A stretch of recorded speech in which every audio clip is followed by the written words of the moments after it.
Campus for hosting us here. I just want to say welcome to everybody that's watching, all of our campuses that aren't here. Man, we just love you. We're thinking about you.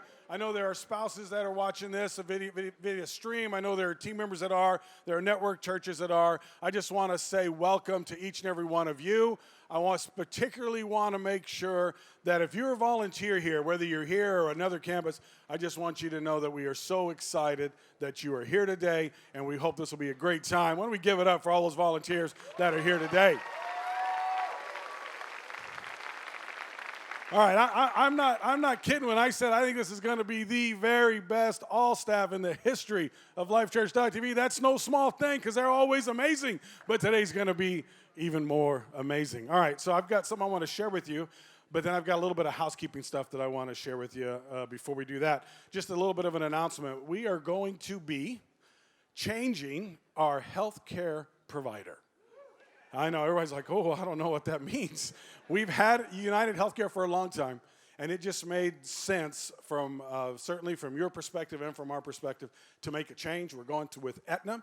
That change is going to happen via May 1st. There's going to be some important WebEx webinar kind of things to kind of bring everybody up to speed. You'll want to be there. You'll see some invites. They're going to be next week. We'll answer all your questions for you. It might not be a bad idea. For those of you whose spouses kind of deal with that part, just know that that's coming. We'll make them recorded so that you can watch them. It's here's what you need to know. We're going to a great network from a great network, and it's not going to cost you almost anything more. All right, the reason we did it is because you see how I snuck that in there? Here's the deal. It will be nominal. Literally, it'll be like dollars a month, if anything at all. For some of you, it might even be a little bit less. But the alternative was a significant rate increase. And who wanted a significant rate increase? Nobody, right? So the plan we got is a pretty good plan. You guys are going to enjoy it. I hate to talk about that kind of stuff, but it's an important thing because healthcare is an important benefit for all of us. So I just wanted to let you know that. Now then, all right, I got some diagrams to show you. You guys ready for some of that? All right. Now, you guys remember this when I talked about this last time. And this is what's called a normal curve. You guys know what a normal curve is. This is what happens. And what it simply is always whenever you have a bunch of data, a bunch of numbers, it's how the numbers spread out from the average. Okay, and the average or the mean is the top of the middle there. The top part, the little cone, is actually where average is. That'd be like the mean. Does everybody get that? And then as you go down to the left, that's below average. If you go to the right, that's kind of above average, right? And no matter what set of numbers you look at, no matter how high or how low, always a set of numbers always has an average. All right, so we talked about this in the context of performance at Life.Church last year. You guys remember that? How many of you remember we talked about that, right? And we just finished performance evaluation, so I'm going to talk a little bit more about this. And I've updated this diagram. So on the left there, what you've got there on the kind of the below average side is something called learning and lagging. And that's new team members that are just learning the ropes. They're trying to figure stuff out. They're not stars yet because they're young and they're new and they're learning. Now then, the lagging is not a good thing. Because that means somewhere along the way, we have every now and then somebody that will begin to lag behind the development curve. All right? So what we need to do there is prevent that from happening and not lag, right? So there's that. And then we have people that are growing, and those are solid, great team members that are just growing in their role, and they're exercising their role, and they're learning, and they're growing, they're getting better all the time. It's like the backbone of the organization. There's so many of us there. And then you've got those that are mastering their role. So they've been there long enough, they know enough, and they've got it down. They're the experts in their field. They're the ones that are making things happen. They're the ones that never miss deadlines. They make things happen. And then on the far, you have those, and I say they're extending. They're extending their leadership influence and what they do and their expertise. And they don't just impact the people on their team. They don't just impact the people, but they're beginning to impact the organization. They are the standard bearers. And so every organization has those, and Life.Church has those too. Now then, it's real important to understand, though, if this is Life.Church, it's important to understand where this fits in the big picture. So let's just take a look, and give me another slide up there.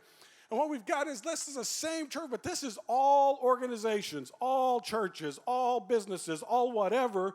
And again, if you have all those things, you've got an average in the middle, and it goes below average and above average. How many of you think that if we put Life.Church on this thing, that we would be on the below average side? No. How many of you think we would be on the average side? No. How many of you think we're over to the right on the above average side? Do you guys think that? Well, let me see that. Let me see what we got. That's where Life.Church is. All right. And here's the important thing. It is important to understand who we are and why we are, and it's important to understand where we are. And here's why. Because things are special. And I was thinking about this early one morning. I was thinking about you. I was thinking about this time. And I thought, God, is there an unintended consequence for us believing and understanding that that's where we are? And I thought of one of my favorite scriptures relative to our team, and it's Acts 4:13. And Peter and John are before the Sanhedrin. And the Bible says this. It says, when they saw the courage of Peter and John and realized they were unschooled, ordinary men, they were astonished. And I've always enjoyed the whole thought and concept that Life.Church was full of ordinary people. I said, so how does that reconcile with what I just showed you? Because there's nothing ordinary about where we are. And this is what I think God told me. He said, there is an ordinary man named Noah that he has to build a boat. There's an ordinary man named Abram that he has to go to a new place. There's a stutterer named Moses. There's an ordinary, there's a harlot named Rahab. There's a girl named Ruth. There's a shepherd named David. There's a girl named Mary. There's a fisherman named Peter. And all of them were ordinary until God made them extraordinary. Right? So we have to understand that we're extraordinary. You think about all that God has done. Is that ordinary what God has done at Life.Church or extraordinary? It's extraordinary, isn't it? Do you think God's got ordinary things in store for us or extraordinary things in store for us, right? And we're not here by privilege. We're here by purpose. It's not by education, but expectation. We have to understand that, because here's the thing. If we don't understand that what we're a part of is extraordinary, and because we're a part of it, that makes us extraordinary. If we don't get that, then we're not going to work hard enough. We won't strive long enough. We won't risk boldly enough. We won't serve humbly enough. We won't lead well enough. We won't give generously enough. We won't dream big enough. And we won't love deep enough. We have to understand that we're part of something extraordinary. And because of that, that means we're extraordinary. And there's no room for ordinary here, nor should there be, because God has extraordinary things in store for us. Give it up for Kevin Penner, everybody.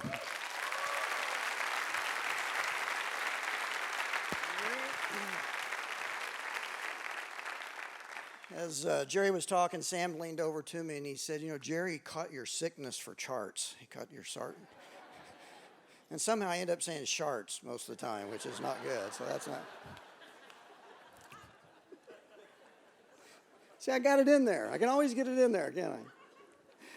All right, let's first of all just hi to everybody everywhere, all the states out there with all the campuses and even beyond that. I want to share with everyone a little bit, some updates, about 5 minutes here on some spaces and places and what's going on, because it's happening so fast around us. I want to start first with, before you put the slide up from back, there's this, we've got where we have a lot of fun as we're launching campuses or discovering it, and it always seems like we find ourselves near a Lowe's. I was more recently. We were out at Rio Rancho, and as that deal came together, I thought, there's not a Lowe's nearby. I wonder where it's at. And they said, no, you just got to drive over the hill to the west. And I stood in one of the doorways, and you can actually see it. So it's a half mile. So let's bring up that first slide. So with that doing, in Mustang, we are next door to Lowe's.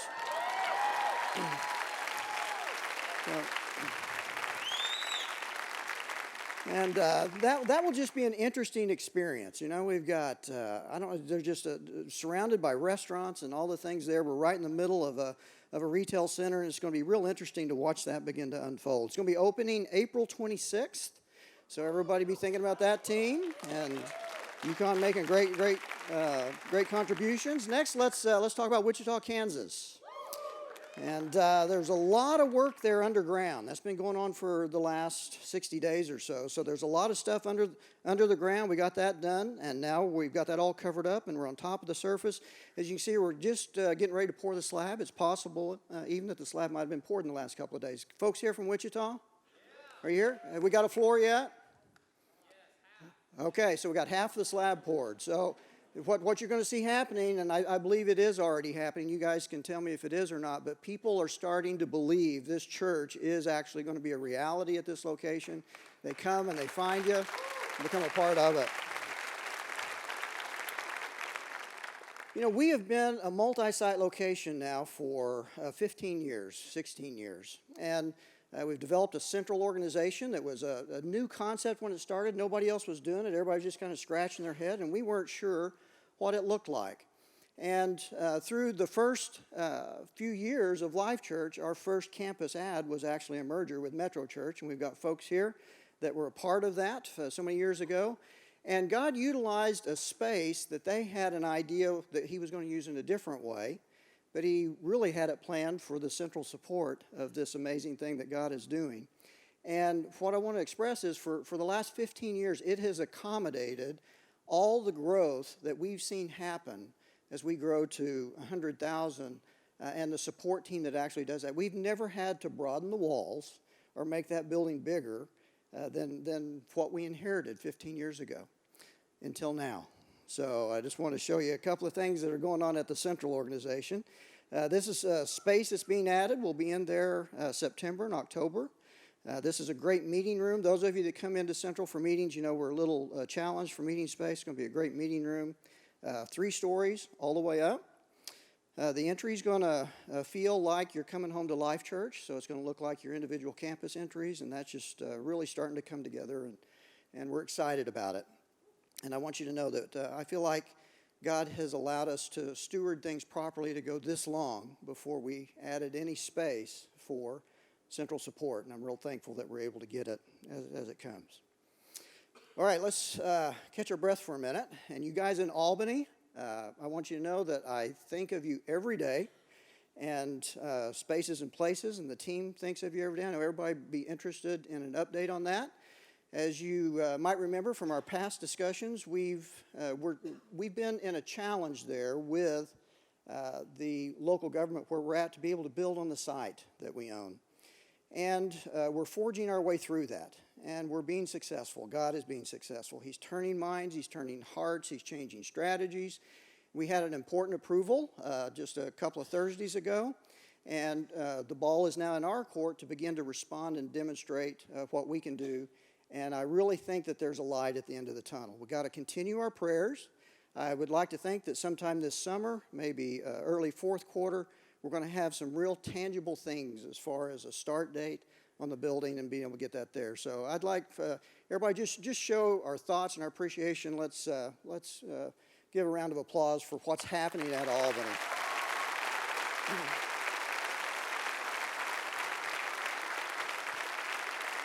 You know, it would be so easy at a time like this. It would be very tempting and an opportunity for our adversary to kind of sneak into the leadership or the team or even the campus in such a place and feel weighted down and burdened. And it's like, when are we ever going to get this resource that we need? And when's this going to happen? And being drawn back. And I want to tell you that God has protected that. And through Ryan and the team's leadership, it has not scratched the surface. They are on fire.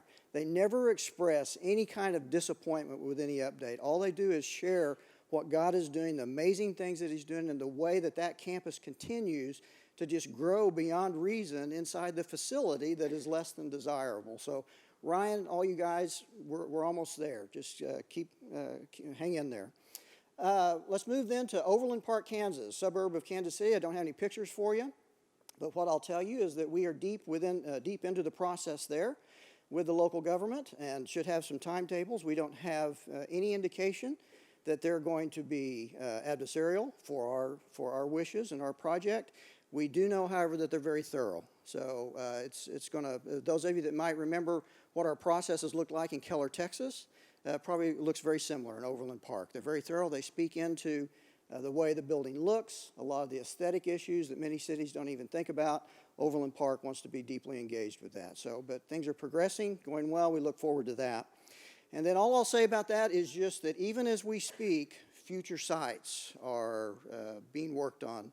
And nothing to share when the time comes. I'm sure Craig will. But just continue in prayer that we continue to hear God's voice and find the spaces and places that he's ready to use in this amazing thing that he's doing. Okay? Bobby Grunwald's going to be here without being here today, so we're going to join him via video. I really wish I could be at one of our campuses for all staff today, but I had a prior commitment that has me in New York City today. But I do want to share some exciting news with you. Before I do, though, I want to give you just a really brief history lesson about the name of our church. Many of you might not know, but we actually had 3 different names for our church in the first 5 years of our history. The first name was Life Covenant Church, and then we called ourselves Life.Church. And then we changed the name in 2001 to Life.Church.tv. The reason we changed the name to Life.Church.tv at that time was because we were just beginning or getting ready to launch a campus in the Tulsa area. And our website at the time was lifechurchokc.org. So we thought that's not going to work. We obviously need to have a website that's not geographical in nature. And the other thing was there were churches that were popping up, and some in Tulsa and different parts of the country called Life Church, and we really felt like we needed a distinct name for the church as we move into new communities, something that would sort of set us apart from other churches that really weren't in any way affiliated with us at the time. And so we chose to kill 2 birds with 1 stone, and we registered the domain lifechurch.tv and also renamed the church lifechurch.tv.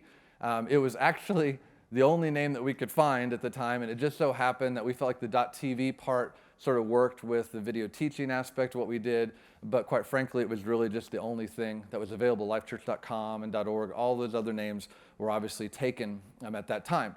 So for the last 15 years, as you know, we've been called Lifechurch.tv, and some of you from some of our campuses I know have over the years told us that, hey, Lifechurch.tv is not a great name, it's confusing. There's some people that don't come to our campus because they think it's a television station or they think it's something else. And so we've heard lots of those different reasons about why it doesn't work. And for every one of those reasons about why it doesn't work that you have, I have 111,683 reasons why it does work. However, the DLT, about 4 years ago, we were sitting and processing how we could make this simpler, make our name simpler, but yet distinct. And at that time, about 4 years ago, there were rumors about the potential for there to be a whole new set of domain names that were available. Lots of different things. .info was there at the time, but then there's going to be a whole lot of .anythings. And it was possible for companies to actually to kind of start a new one of these. It's a very bureaucratic process, and to make a really long story short, it took a couple of years for us to go through, and we decided we wanted to make .church one of those domain names that would be available for everybody to register. So we went out there and went through this entirely complicated process. Damon Hudson spent a lot of his personal time working on this for the last few years, and we were going to make sure that churches everywhere could register whatever name they wanted to .church as a domain name. Part of our reason for doing that was that we wanted it to be available to churches, and the other was that we wanted it to be available for us. So we went through that process, and we were successful in going through the process. However, there was another company that also wanted to start .church, and the way it works is only one company can do it. So it went to an auction. We lost the auction, which basically means that we got paid a lot of money by that other company to not move forward with it, but that's okay with us. And the reason is that .church was still going to be available, which really was our goal. And we were successful at registering the name Life.Church. And you can actually go to it right now on your phones if you want to. It should take you right to our current website if you type it in. Now, this next part that I'm going to tell you is not tweetable or shareable on social media, so I'm just trusting you guys to kind of keep this quiet, but I wanted you to know that as part of this process, this thing's taken several years now for us to do, is that we actually plan, in conjunction with our 20-year anniversary, to change the name of the church again, it'll be the fourth name that we've had, to Life.Church. And we're very excited about this change. There's going to be a lot of information that will be coming out over this over the coming months. The thing I can tell you right now is that nothing that you're doing needs to change. In fact, nothing should change. We don't want you to change your email signature. We don't want you to start changing how you're writing it or talking about it or anything like that. We're lifechurch.tv until you hear otherwise.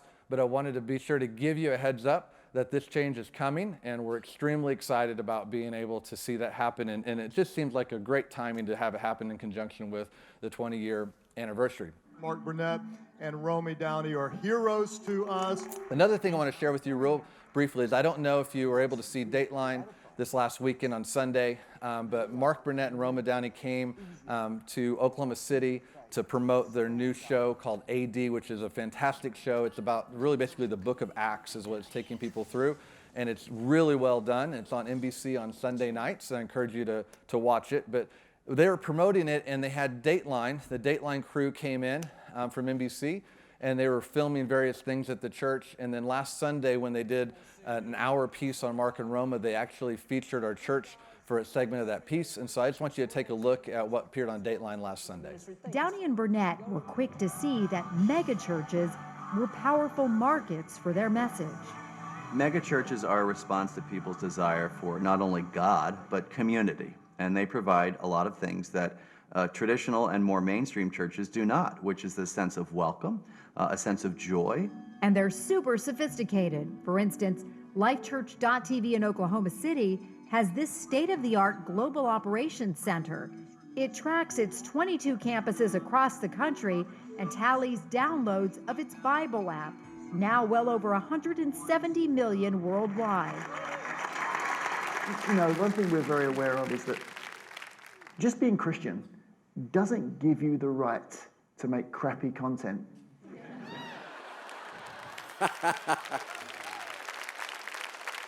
That's a tweetable quote right there, just because you're Christian.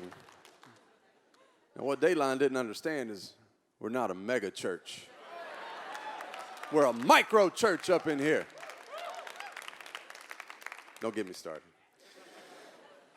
All right, so Luke chapter 5. Before we hear from our campus pastors and hear some amazing stories of what God has been doing at our campus, I want to kind of set them up with Luke chapter 5. Something hit me the other day when I was reading through my YouVersion reading plan. Luke 5:1 says, "One day, as Jesus was preaching on the shore of the Sea of Galilee, great crowds pressed in on him to listen to the word of God." Now, recognize, you ever felt a crowd press in on you? If you haven't, you must have not attended any campus at Easter time, because there were great crowds pressing in on every side. And Jesus notices two empty boats at the water's edge. Oh, what God can do with a couple of empty boats. And for us, that would be those services, some empty services. What can God do when people move out of those prime services, those 10 and 11:30s? All of you who are volunteers or are key leaders here, thank you for being at our Sunday nights, for our Saturday night services, for the 8:30 and the 1 o'clock, because what you're doing is making an empty boat. You see, what Jesus did is he got into that empty boat and he pressed out into the water, and he could all of a sudden reach more people because more people could hear him, more people could see him. It was an empty boat. Recognize, man, you are making a way for more and more people. But that's not what we're going to be talking about today. That's a whole different subject. That's a whole different thing. So he gets in this empty boat. He gets out into the water and he speaks. When he gets done, he looks over at Peter, who's the owner of the boat, and he says, "Put down your nets." Now, in this story, Peter had been fishing. They'd been fishing all night and been unsuccessful, okay? They were pretty wore out, pretty tired. Here's some rabbi guys running around. He's, okay, we're going to take him out on our boat and let him preach to everybody. He gets done. He says to put down your nets. Well, what does he know, right? Well, all of a sudden, you remember the story, the nets are overflowing, right? They begin to pull them up. In fact, they're so full, they begin to break. And he has to go, and he gets James and John, and they come to try to help him. And then I love this. In verse 8, it says, "When Simon Peter realized what had happened, he fell on his knees before Jesus and said, 'Oh, Lord, please forgive me. I'm too much of a sinner to even be around you.' And check this out. For he was awestruck by the number of fish that they had caught, as were the others with him." You see, Here's what struck me about that passage. A lot of times in life, and rightfully so, we find ourselves at a place of being awestruck by God or worshiping God and coming to repentance to Him because of the depraved nature that we see in ourselves, right? We see our sinfulness, and we see His goodness and what He's done for us, and it drives us to worship Him.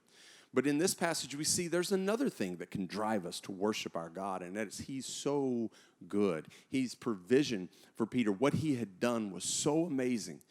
Peter had seen all the fish and was completely awestruck. And I think today, as we begin to celebrate all that God has done over Easter weekend and in the past, may we be awestruck.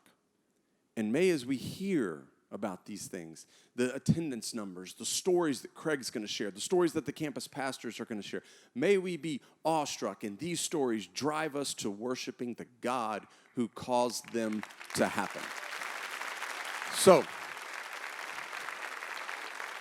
with that, I want to let our first campus pastor update begin to haul some of the nets overboard so we can begin to enjoy our God's goodness out in Rio Rancho, New Mexico. Would you please welcome campus pastor, Pastor Brian Bruss. Bruss, tell us what's going on out in the desert.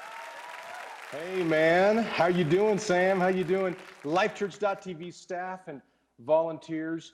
What God is doing in Rio Rancho is amazing. It's absolutely amazing. And I wanted to give you a little look outside. This is a look from our church. You can't see it real well because the sun's right there low in the sky, but it is a beautiful, beautiful landscape we have here. Many of you have seen it in person and in pictures online and stuff. And I like to say that even though it's so beautiful out here, the work that God is doing inside our campus is that much more beautiful and that much more powerful. I want to share a little bit of that with you today. I also like to say that we might be a small, but we're a mighty campus that God is doing a mighty work in.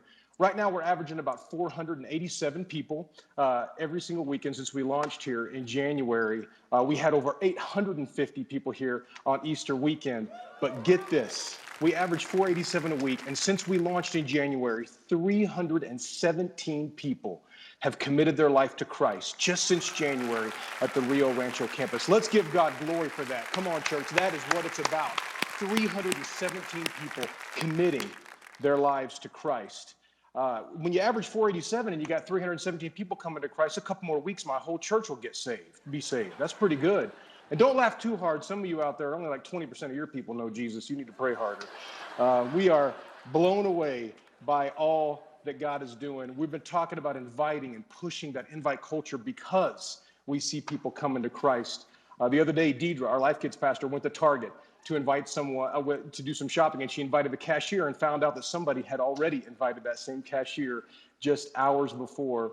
Our people are getting it, and we're seeing so many people come to Christ because of it. One of the things we did before Easter is we wanted to ask people, who are they praying for? Who are you believing that will come to Christ, who come on Easter and come and find a relationship with Christ? So we put a board up in our lobby, put cards on chairs, and had people write down a first name or maybe barista at Starbucks or something and pin these cards up on the board and allow us to pray over them as a staff and as a church. And Mark, if you would, throw a picture up. This card really got my attention. This was written by a little girl that's in Connect, second or third grader, and she wrote, "My mom." I'm going to stop for a second and think about that. Praying for her mom to come to know Jesus. As I perused these cards, as we prayed over them and the names and things like that, it really stopped me and it made me realize the incredible work that we get to be a part of and that we're seeing God do. And the 317 people that have received Christ. And it personalized it for me. And I'll tell you something else that's happened. This move out here for me in January has been very personal. I was raised in a Christian family. My whole family knows Christ. My wife, her family, for the most part, doesn't. And she's from here. If you didn't know that, my wife Davina is from the Albuquerque area. And since moving here, we have seen her parents engage every single week coming to church. We've seen her aunt raise her hand just a few weeks ago and say, "I want Jesus Christ in my life." We have seen her younger brother start to serve on the host team and his wife serve in Life Kids. We are seeing something that she and I have been praying for 7 years since we've been married, that her family would come to know Christ, and we're starting to see it happen. So you see, it's very personal for me out here. For that many years, we've been praying for a family, and we're seeing God work. And what all of this reminds me of, church, what all of this reminds me of is the sacrifice that so many of you make to make these environments happen every week where we see God moving. It was crazy. When we launched Rio Rancho, it was nuts, and people were flying out here from Central and flying back and driving out and driving back and staying up till 3 a.m. And as a campus pastor, I've always been grateful for the central organization, the central part of our organization, and how absolutely crucial it is to what we do. But I have never been as aware of it since this move. And so many of you sacrifice so much. And hear me on this.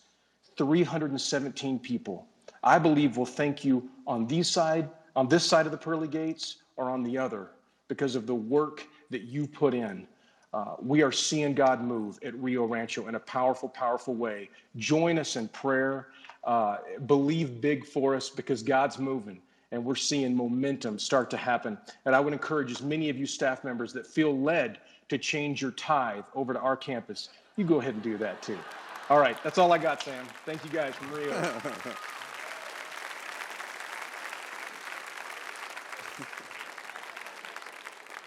Change your tithe over. That's low, brus. Come on. We'll do anything short of sin, I guess, right? To get to tier 2? No, it's not how it goes. All right. You know, the thing I do appreciate so much about Brian is one of our core values is sacrifice, that we give up something we love. Man, he had comfort. He had 4 kids, one of them relatively young. Whenever he and Davina decided to up and move and leave all their comfort, all their circles of influence, and go out to Albuquerque. And something they love even more is seeing people come to Christ. 317 people in Davina's family beginning to engage. It's just special. And it's funny how God is repaying Brian and Davina in so much more, and so many things that are so much more important than monetary gain. He's given them a spiritual new life in their family, and that's so special. So awesome, Brian. We love you, and thank you guys for what you're doing in Rio Rancho. Now, as Brian has pulled one side of the net up, let's welcome to the stage Rob Beckley from our Owasso campus. Awesome. Owasso campus. Awesome. Right here, Rob Beckley. And I can't tell you guys how much of an honor it is to be able to stand up here right now. And I, first of all, just want to thank all of the central roles, every single one of you, and everything that you do. Not only do you make our jobs at the campus level so much easier, but you equip us to be effective in what we do. And we see that play out in so many ways. And I just want to say thank you to each and every one of you. And I also want to thank my amazing team back in Owasso. They are actually at the Owasso campus right now. I drove over here by myself because they are back there with a room full of amazing volunteers that make our campus run so smooth. It's such an honor to be able to lead an amazing campus. So thank you to the team. You guys are incredible. And to every one of you volunteers, thank you for being a spiritual contributor. You are truly living out the vision of Life.Church. My wife and I, we've been attending Life.Church for 12 years, and her name is Linda. We started attending 12 years ago in Tulsa, and I never would have dreamed, I'm pretty sure she never would have dreamed that I would be standing here right now. So it is such an honor for me to be able to be here and just to share one of the thousands of stories that are being written right now of what God is doing at Life.Church. Now, as I was thinking through what story to share, there was a story that started playing out about 5 months ago. And this particular story was of a couple named Brian and Jen. Brian and Jen actually, they started attending Life.Church 5 months ago. They walked through the doors. They were greeted by one of our greeters, and they were broken. They were completely just in shock and in tears. And they said, "We got to talk to the pastor." And I came walking off the stage and just finished the 180. And they said, "They need to talk to you." And I saw them in the lobby. We sat down and we started talking. And Brian and Jen were able to share their story with me. And Brian started talking about how they were drug addicts. And they were just broken. They were both crying. And he started telling me about a lifelong addiction of drugs, not just with him, but with his family. His father was an addict. His father used to sell drugs. His mother was the one that used to supply the drugs to him. And as I was thinking on the way over here this morning, what an honor to be able to sit in the lobby and hear this story. And at the end of the conversation, the conversation kept going. I said, why is it that you're so broken? What's going on right now? He said, well, I got pulled over, and I had drugs in the car, and I got a criminal charge against me for drug possession. He said, but that's not the only thing that was in the car. Our 6-year-old son, Eddie, was in the car, and DHS took him into custody immediately. And so when they got there, they were carrying the weight of this. They were completely broken. And I said, have you ever made a decision in your life ever to say yes to following Christ? And they said, no. And I said, are you ready to make that decision? And they said, yes. And so we grabbed hands, and we prayed right there in the lobby. Pastor Craig was still preaching, and I'm out there in the lobby knowing that I got the close coming up. And we prayed through tears of joy, and they both accepted Christ right there in the lobby in that moment. And I was amped up. So I ran by, and I slapped the usher's hands, and I said, add 2 to the hands. And I ran up on the stage and did the close. But I told Brian, listen, this is not a pray this prayer and everything gets better. This is a daily commitment to Christ, and you got to keep coming to church every single week, because if you miss one week, you miss a lot. And they did. They have been there every single weekend. And they kept coming. I would always follow up with them. They came to Open Door. They learned more about Life.Church. They signed up for the baptism weekend, and I got the honor of baptizing Brian, and then the privilege of helping Brian baptize his wife, Jen, and just seeing what God was doing in their hearts. And then they started asking me about this tithing thing. What does that mean? That do we just give money? I was like, no, this is about giving God that first 10%, trusting God with that first 10%. And so they actually signed up for the 3-month tithe challenge. And it was towards the end of that 3-month tithe challenge that they were in the middle. I get the updates, and I knew it was coming up to the end. And I sent him a text, and I asked him about how things were going, because I always followed up with him to see how are things going with Eddie. And he said DHS says that there's a process that we have to go through, that it's going to take step after step after step before we can get reunification with our son. And I sent him a text, and I said, how did the court hearing go? That process with DHS couldn't start until he finished his criminal hearing. And the first court date that he had, I sent a text, and this is what he sent me back. It went well, Rob. There was actually someone there from DHS. The representative came up to me at the end of the hearing and said that they wanted to move for full reunification. And I was confused because they had just told me that there was going to be a few steps to work through before that could happen. It was like a miracle of God. And then I immediately remembered that you said God would prove himself faithful when we put him first in our finances. You just have to look for it. That next weekend, not only did I get to see Eddie come to church, but I got to watch his family check him into Life Kids. I think we have a picture of Pastor Ashley checking him into Crosstown. They were so excited to be at church together as a family. And here's the cool part. I shared their story during a 180, and they usually attend to 8:30, and they were late. So they came to the 10 o'clock, and I was sharing their story, and I looked at him as I'm sharing the story, and he was just shaking his head. And I went and found him in the lobby afterwards, and he said, Rob, I'm so sorry for attending the 10 o'clock and taking up a seat. I just want to be a spiritual contributor. And I can't tell you how much joy that brought my heart when I heard those words come out of his mouth, because they are on their way to become a fully devoted followers of Christ. And that is why we do what we do. There is no such thing as a desk job at Life.Church.tv. Every single role, we are on the front lines together, and that is why we do this, to lead people like Brian and Jen to become fully devoted followers of Christ.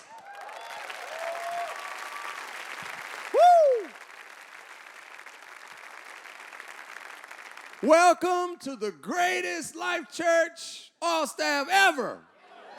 Jerry, you called it when we got started up in here. And we just getting started. There's more fish to talk about. There's more things to get excited about and be awestruck by the goodness of our God. Is anybody awestruck by what God's been doing? You ain't even got nothing but a couple fish in the boat yet. Let's welcome to the stage from Midwest City, Pastor Sam Madden.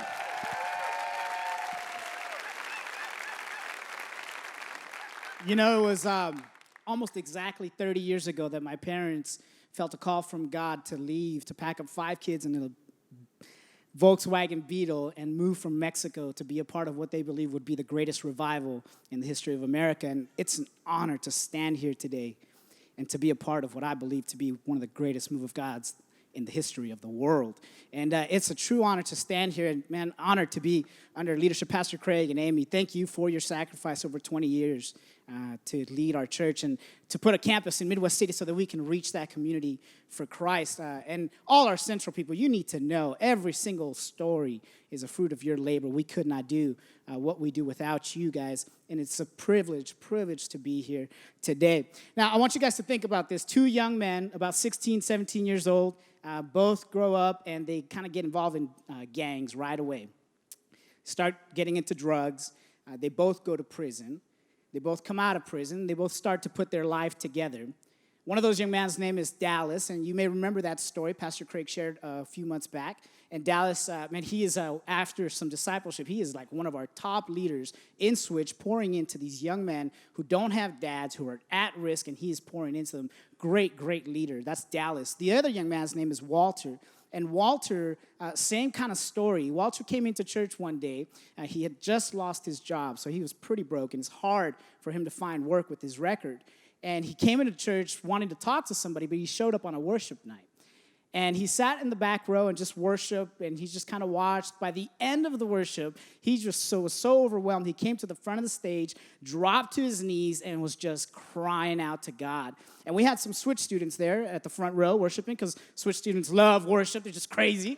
And what is the only appropriate response when a grown man falls to his knees and cries? That's right. You fall down to your knees and you cry with him and you pray with him. And that's what these Switch students did.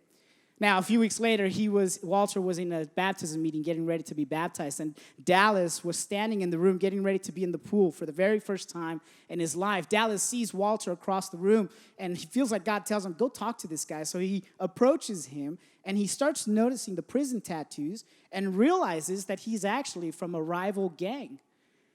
And he sits down and starts talking with him, and they realize that they actually served time together in prison at the same time. So as they begin to talk, he's sharing a story, pouring into this guy.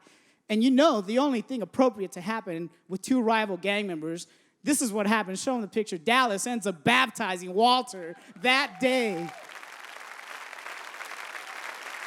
And you know, they're rival gang members, so I think Dallas held him under just a little bit longer than usual. Now, there's a scripture in the Bible in Isaiah chapter 45, verse 3, that says, I will give you treasures out of darkness, so that you may know that I am the Lord, the God of Israel, who calls you by name. Each one of us are called to be here and to push back the darkness in our community. And I want to read you a letter that we received from a young lady who she experienced this powerful change in her life. She wrote this to our staff. She says, Pastor Sam and Life.Church staff, before I became a member of Life.Church, I was a practicing Wiccan and was a part of the occult. Before I understood what was happening, I had fallen so deep within the darkness that I began losing myself and losing hope in the process. A good friend of mine began bringing me, not just inviting, but bringing me to church with her. And under the guidance of her, Renee, and so many others at the church, they pulled me out of the battle that I was facing alone and put me in the middle of an army of warriors and introduced me to the main general, Jesus. You baptized me in October, and in that moment, as I arose from the water, I felt all of the darkness pull out from within me, and I was free. I was given a new start, a beginning to life, and was showered in God's grace. I have never been to a church where I felt at home, where people remembered my name, but Life.Church is quite different. I've been taken in by some of the most amazing mentors who are teaching me more about God every day and what it means to be a true Christian. Never once have I been criticized about my past, but I have been encouraged about my future. You and the entire staff, or as I like to call them, the army, have inspired me to become who God always intended me to be.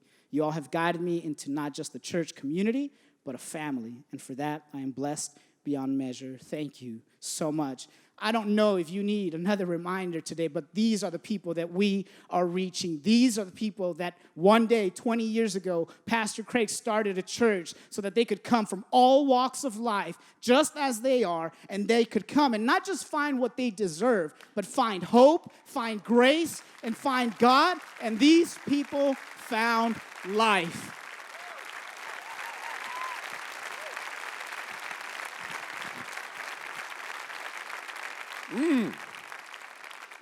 Love it. Love hearing about all that God is doing. All right, now, before I bring our last campus pastor up to share his stories, I contemplated about, like, should I have this guy share? Because Michael Metcalf can barely contain himself when he's, like, sitting out here listening. I mean, and I know maybe through the cameras, you might even be able to hear him every once in a while be up there like, come on! You just see him back there. He kind of helps you. But I thought, well, okay, all right. So we're going to have Metcalf up here. And one of the things about Michael Metcalf is every week he gets up on the stage at Moore and has done this now for, ever since the first day. 60 weeks. He knows. He's got it. You probably got a Tableau dashboard you had Amber work up for you about how many weeks and the correlation of what you say to attendance growth and giving and all that. But he always says, welcome to the party up in here, up in here. Welcome to the stage, Michael Metcalf. Thank you, Sam. Man, no matter how many times you stand up here in front of the entire team, it never gets less intimidating. I'm telling you. It's such an honor to be up here, and I've got a lot to share, so I want to jump right into it. I want to read a quick scripture. Knowing and understanding that what's going on in Moore is not special, but what is going on in our organization in Life.Church is special. It is truly a modern-day miracle, and we are seeing God harvest like never before. Check this out. It says in 1 Corinthians chapter 3, verse 6, it says, I planted, this is Paul talking, I planted, Apollos watered, but God gave the increase. And what he's saying is that I did some work, Apollos did some work, but ultimately God brings the increase. And I want you to know that no matter where you're at, no matter if you're on a central team, no matter if you're on a campus, no matter if you're in finance, shout out to finance, right? No matter where you serve, you are planting and watering, and God is using that and using us to bring the harvest. I want to share a couple stories, what's going on in Moore. And the first one is pretty interesting. It was a weekend. I was sitting in this section at Moore, and right before I went to jump up on stage, somebody handed me a prayer card. And as I'm waiting, I look down at it, and this is the actual prayer card, and I'm reading it. There's no name on it, nothing but this. It says, today, I was going to take my life. However, I came to church instead. And I'm thinking, well, that's pretty awesome, right? But if you're going to take your life, man, we need to talk to this person. We need to find them. We need to pray for them. There's no name. There's no phone number. There's nothing. 2 weeks go by, and I'm about to go on stage again, and somebody hands me a prayer card, and I read it. And here's what it says. And I've got that prayer card with me. It says this. It says, last week, I was going to take my life, but I came to church instead. And I wanted to let you know that God saved me last week. And no longer do I want to take my own life. Somebody planted, somebody watered, but God brought the increase. The next story is about Gina Dunn, which involves a lot of campuses. Gina had been inviting her friend Kathy. And she's been saying, you've got to come to Life Church. You've got to come. She kept inviting over and over and over again. Finally, one weekend, Gina catches me in the lobby, and she says, hey, Michael, my friend Kathy is with me. Service goes. Kathy tells Gina, man, it was amazing, absolutely amazing. I fell in love with it, and I got to go back home, and there's not a Life Church at home. And guess what? Gina says you can attend Church Online. Where's Church Online team right now? Church Online, Alan George. So she starts attending Church Online. She loves it so much that she invites a coworker to come to her house to watch Church Online. So her and the coworker are sitting at the house watching Church Online, right? The coworker tells Kathy, I've got to go to one of these real ones. I got to go to a real church. No offense, Alan. That's what she said. Not my words. That's her words. Not mine. And so Kathy says, okay, well, we'll go to Tulsa. We'll be over there. We'll go to Tulsa. So they show up at the Tulsa location. Kathy walks her in. She sits down. She goes through worship, and she's like, man, this is amazing. This is phenomenal. I just feel so different inside. I can't explain what it is. I'm not done. I'm just getting started with this story. So then they're like, all right, we've got a business meeting next week, and we're going to miss church. and find out where are they heading for their business meeting. Wichita, Kansas. On launch weekend. So they go to Wichita, Kansas on launch weekend. They show up there, and check this out. Kathy's friend accepts Jesus on launch weekend. What's happening? Somebody's planting, somebody's watering, but God is bringing the increase. I'm just getting started. There's one more story. So the next story is about Madeline. And Madeline's a pretty interesting story. We actually met Madeline because she filled out a prayer card and said she was having major surgery. And so Ryan Cook goes to visit her in the hospital and finds out that she is having a double mastectomy. She is having surgery because she has cancer and it is aggressive. So he prays with her that day. He checks up and follows up with her as she is healing up. Not 2 weeks, but 1 week after the surgery, she wants to come back to church. She's so jacked up after the surgery, she can't drive herself. She's like, but I got to get to church. So she calls her friend, who is an unbeliever, doesn't go to church, and says, hey, will you take me to church? And she's like, well, you know I don't go to church. Well, you wouldn't be going to church. You're just taking me to church. I see what you're doing. I see. So she says, all right, I'll go. She shows up at church, and guess what? She raises her hand, gives her life to Christ. Then Madeline's friend is so jacked up about it, she says, you know what? I want to bring all of my kids. So she brings all of her kids, 5 kids, to Life.Church the very next weekend, and all 5 of her kids raise their hand and give their life to Christ. There's Madeline. There's the entire family. There's her friend.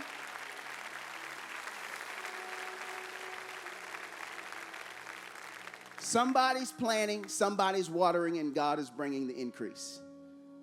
But I'm just getting started with that story. I'm not done with it. Because on baptism weekend, Madeline comes up to me, and she says, Michael, I have invited my mom and my dad to church.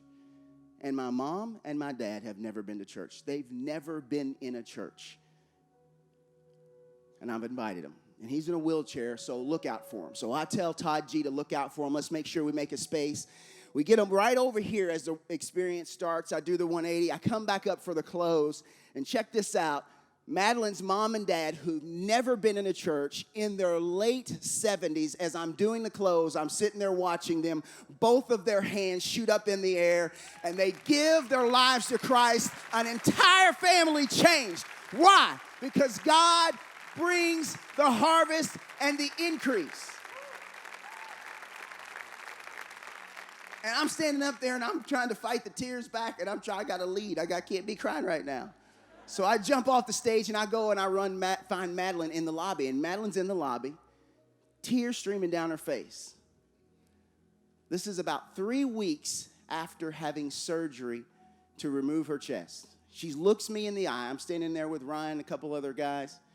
She looks me in the eye, and I said, what do you think about mom and dad giving their hearts to Christ? She says, I can't believe it. And then she said, the truth, God is good. And I said, all the time. Then she made this statement. As we get ready to go to worship, I need everybody to stand up. She made this statement, which I will never forget. She looked me in the eye and she said this. She said, Michael, cancer sucks, and all of this is pretty bad. And then she took both of her hands and she put them right here. And she said, but if I had to give these 2 up again to see all of these people come to know Jesus Christ, I would do it again. I would do it again. I would do it again. Why?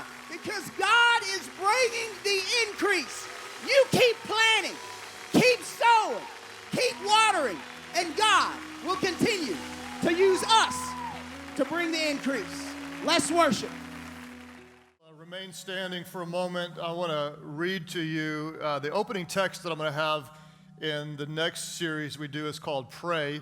John Davis sent me some verses years ago where Paul actually prayed over and over again. He'd say, I pray, and then he'd say, so that. And I'd never noticed that in all my years of reading Paul. But I'm going to preach on text where Paul says, I pray so that. I want to read this to you just in light of what of what we see happening here, and then also to set you up for the next series. Paul prayed this. He said, "For this reason I kneel before the Father, from whom every family in heaven and on earth derives its name." I kneel. I like the posture of kneeling. "I pray that out of his glorious riches he may strengthen you with power." The Greek word for power is the word dunamis. We get our word dynamite.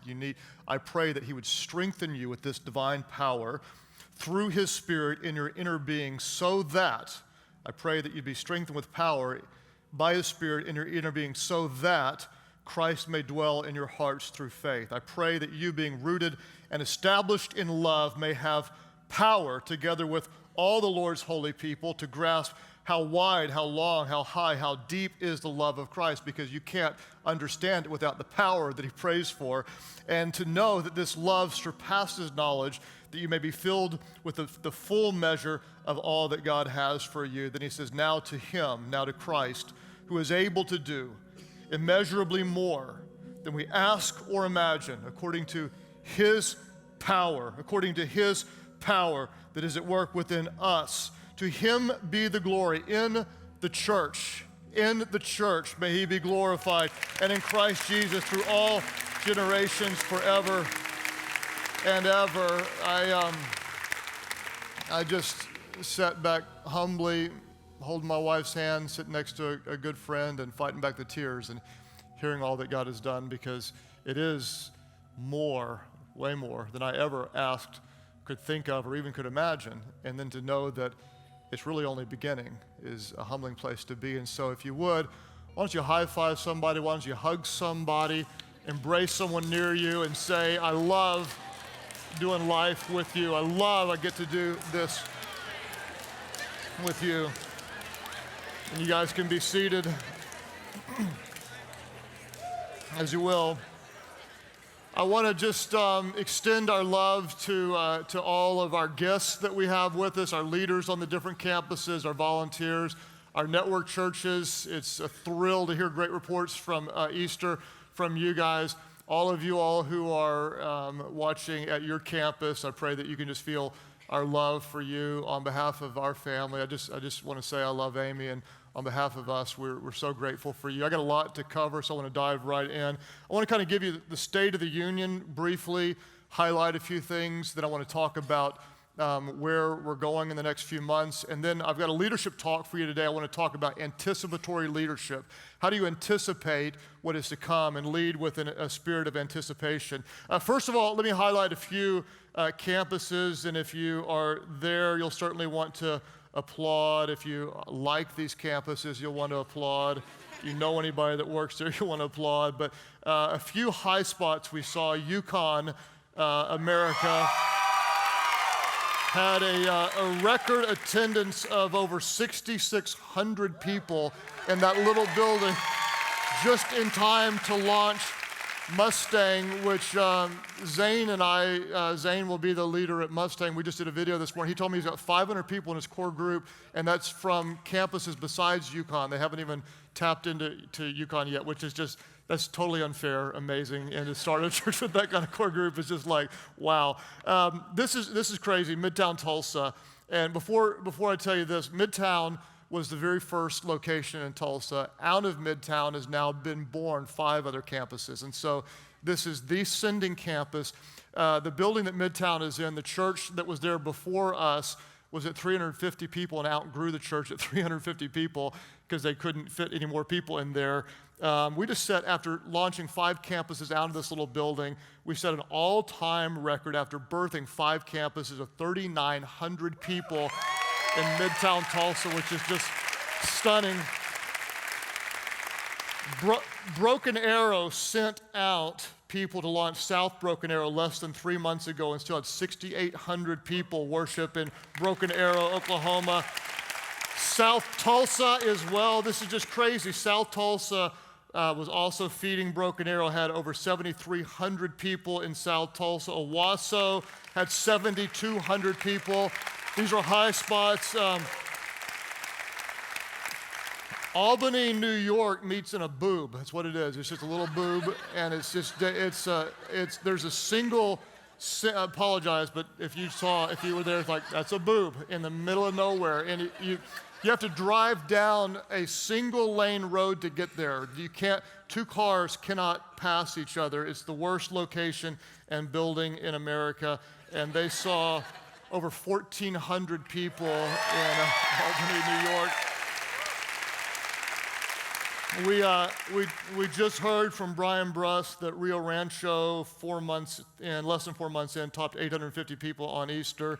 And Brian loves those of you that tithe there. And then I hope you feel the love out in Wellington, Florida, the first non-Oklahoma State campus to break 4,000 people in southern Florida, which is stunning. And then in just at all the campuses, if you can imagine this, over 20,000 Life Kids. For those of you who serve in Life Kids, gather together, and it's a big blessing. So let me just talk just a little bit about total what happened and kind of share some thoughts with it. 111,000 people, 683 or whatever gathered for worship on Easter. And I want to talk about that as we just briefly celebrate it, because that's all we're going to do is just briefly celebrate it. And in order to celebrate it, what I have to do is I have to give honor to a man that deeply influenced my life. I want to give honor to Lyle Schaller, who just recently went to be with the Lord. Lyle Schaller died 18 days before we hit 100,000 people, or broke 100,000 people, the first church in America to ever do this. He died at the age of 92. And I've told part of the story before. Some of you may have heard it. I want to tell it again. I met Lyle when we had about 600 people, and I went to hear him speak at a conference, and we were both flying out that night. Lyle was truly one of the most brilliant thinkers on church leadership, and people thought he was crazy because he was so far ahead of his time. He'd say things and everybody would just write him off, and 10 years later they'd be like, oh yeah, Lyle was saying that for a long time. He's just weird brilliant. And so we were in this airport and we got snowed in. Our flight was delayed, which ended up being a gift from God to me, and so I got to ask Lyle questions.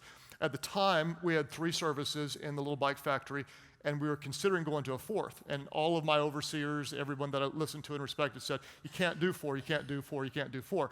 And honestly, at that time, Mark, you'll remember, 1996, 97, there probably wasn't a church or a handful of churches in the country that did 4 services. It was just unheard of back at the time. Nobody did that. And so I said, do you think 4 is possible? And Lyle, I think, was 75-ish at the time. He looked at me and he said, that's the problem with you young guys, is you all think so small. Okay? He said, you shouldn't be thinking 3 or 4. You shouldn't be thinking 5 or 6.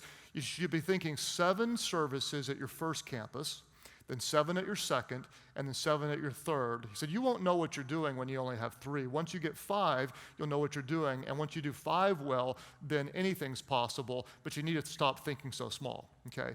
Lyle Schaller put that little seed in my brain, and a few years later, we actually had 2 campuses. Maybe it was a 3rd, and Lyle came in to visit us. It was a really big deal to get him on an airport. He was in his 80s, and he didn't travel, but he wanted to come see it. And we were in this building back before this one was even, the one I'm in was built, and we showed him some stuff. We showed him this little video, and he teared up, and he said, finally, I've just dreamed that someone would get it. He said, Craig, you have the potential to be the first church. We're running 1,500 at the time. Okay? He said, you have the potential to be the first church to break 100,000 people in America. Now, when he said it, the largest church in the country was probably 15,000. Okay? That we didn't even think, Mark and I were there, our churches were smaller together, we all said there's a 2,000 person barrier in Oklahoma City. No church could break 2,000 people. And we all agreed one day, we believed by faith that it'll be possible to break 2,000 people. And this 80-year-old guy says, you could be the first one day to break 100,000 people. And I honestly didn't think it was even possible, much less that God would allow us to do that. And so I honor Lyle today for his investment in us. And he's a name that many people will never know, but he's a guy that impacted my life in a deep way. And I don't know, I feel like you probably want to clap for him now. It would be a good time to say.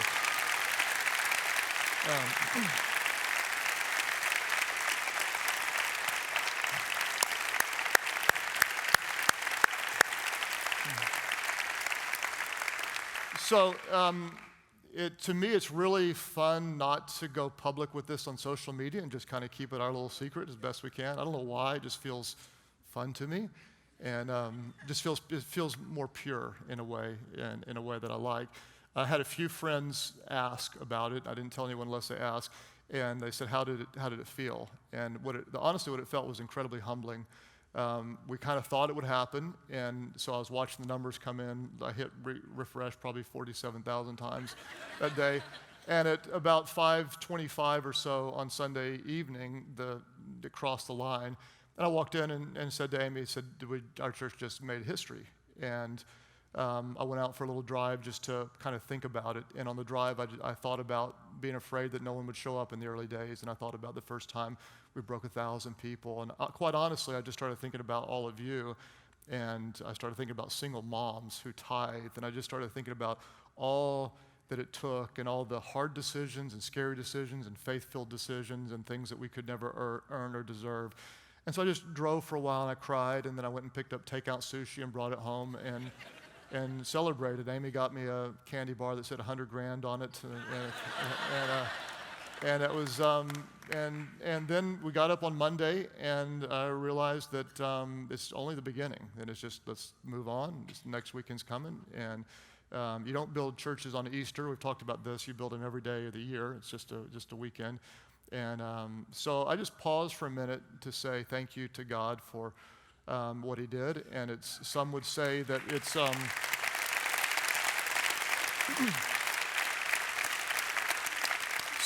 some would say that it's big, and it is if you compare it to some things, but when you compare it to the need, it's incredibly and pathetically small. And so it's from that perspective I choose to look at it today and say we thank God for what He's done, but we recognize that it doesn't even scratch the surface of what needs to be done. And so therefore we build an altar to say we worship You for what has happened, and we walk forward with great faith, believing much more needs to happen. So I'll tell you what's coming up, and then I want to give you a little leadership talk today. I've written the outlines for I Deserve It all the way through. Quite honestly, I'm very emotional about this series. The content's going to be rich. And then in May, we're going to talk about pray, and I'm going to preach just really rich Pauline texts and just dig into these and really try to motivate our church to know how to pray. A lot of times, we're intimidated by prayer. People say we know we need to pray, but they don't really pray. So we're going to look at real specific prayers, and this will move us into a love for prayer, I believe, and also into action, because we're going to be moving forward based on what Paul is praying. Then I had that amazing guest speaker I told you all about that I said about half of you would be thrilled about. It's actually not coming to pass at this point. We've had some scheduling problems with this person's office. And so I've got actually another guest speaker that looks like they'll be making it to do a 2-weeker for us, which I think you'll be pretty excited. Louis Giglio is now praying about coming in, and he's just a great person. So we'll do pray in May. Then we'll have Louis for looks like for a couple of weeks, and then we're going to redo a series that I did like in 2007 or so. Back then it was called Practical Atheist. We're going to do it called Christian Atheist. I'm going to pre-produce that from the studio so that I can be working on At the Movies in the time. And we're actually going to take my books, and our publisher has given us permission to sell them 2 for $10, which is a great deal. And so we're going to ask people to purchase those and then use the second one as an invitation to invite people to church. And then we have At the Movies. We already have a good lineup of potentials coming up. So that's kind of where we're going on the weekends. I'm super excited about it. What I want to do now is shift gears and just invest in you as leaders and talk about anticipatory leadership. This is a subject that I've never heard anybody talk on before, but it's something that I think is very relevant. You can apply this in your marriage, you can apply it as a parent, and certainly in your business or in your ministry role. Anticipatory leadership. How do we lead with an anticipatory spirit, thinking about what is to come, and how do we prepare to lead effectively? As I just asked myself, who did this in the Bible? There's so many great examples, just almost too many to count. One of my favorites is Joseph, when he has the vision and dream from God that there's going to be a famine coming, and basically because he heard from God, anticipated, did the right thing, he saved thousands and thousands of people by storing up grain. He anticipated that that God's word would be true, and he by saving up in the time of plenty, they had plenty in the time of want.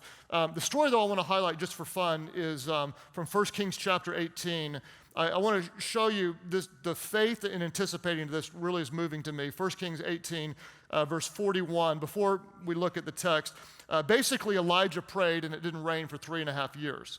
Then he prayed that God would make it rain, and we pick up the story in verse 41. Elijah said to Ahab, he said, "Go eat and drink, for there is the sound of heavy rain." Now, what's funny about this is there was no sound of heavy rain, but he was anticipating, believing by faith, and declaring this.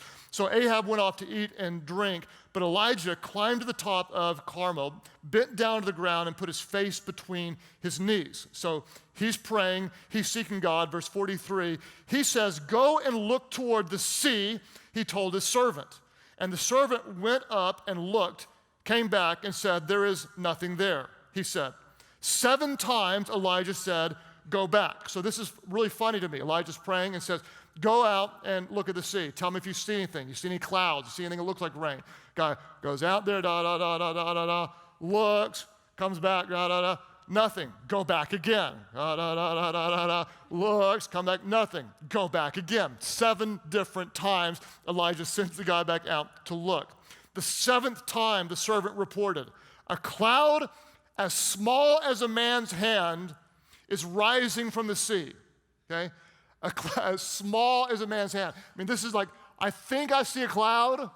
There's like something out there. It may be like a spot on my eye, I'm not sure, but it looks like there's a cloud way out there, tiny little hand, I mean, like really, really small. So Elijah said, "Go and tell Ahab, hitch up your chariot and go down before the rain stops you," okay?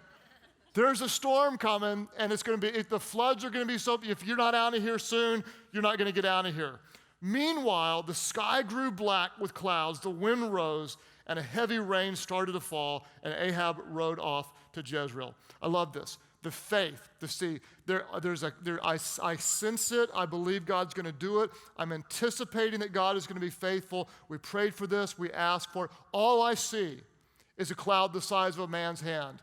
But I believe in that cloud is the seed of the storm that we prayed for and asked and believed. It's just so funny. I mean, it's just, to me, it's like, how do you have faith at that? It's like the scene in Dumb and Dumber when Jim Carrey looks at the girl and says, you know, "Is there any chance that a girl like you would go out with a guy like me? And is there any chance?" And she said, "It's not good."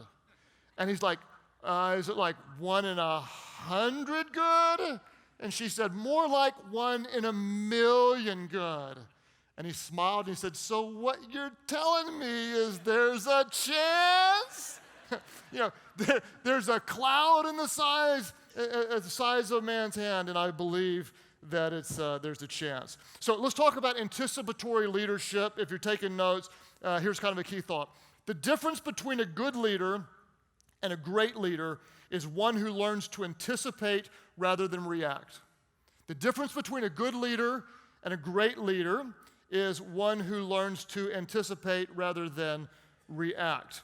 The reality is that anyone can react, but only the best anticipate. And the truth is, most people only react.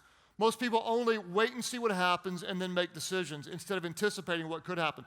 In fact, some of you would have been here years ago when Bill Hybels came in and taught our staff, and I interviewed him afterwards, and I asked him a question. I said, "Bill, do you ever seem to sense ahead of time when something needs to be tweaked, something needs to be adjusted, something's going to go wrong, you see an opportunity? Do you ever sense, like long before other people, that there's something that needs to be changed?" And Bill leaned up and like pounded on the table and went, "Yes, I remember. Yeah, yes, that happens to me." And all of a sudden, it's like we went off in this little world. People laughed at us and made fun of us, going, you know, you can just sense it. Nobody else knows. And it was just this real electric moment when he recognized something that no one had ever asked him before. But there are leaders who just ahead of time can somehow supernaturally or intuitively or whatever just sense that there is something that is about to come. In fact, I like Wayne Gretzky, the great hockey player. He says this. Someone said, "Why are you so good?" And he very simply said, "Most players skate to where the puck is. I skate to where it's going to be." Very simple. Most people skate to where it is. I skate to where it's going to be. I'm going to anticipate. So let me give you 3 thoughts that we want to work on in anticipating as leaders. The first one is this. We want to see problems before they're big. We want to see problems before they're big. Problems are easier to solve in the early stages of the problem. We want to see problems before they are big. The second thing is we want to see potential in people that others overlook.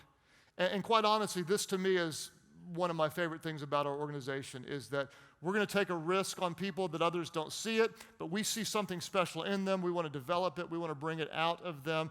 We're an organization of nobodies that God makes into somebodies. We see potential in other people that others overlook. Number 3 is we want to see possibilities before they're real.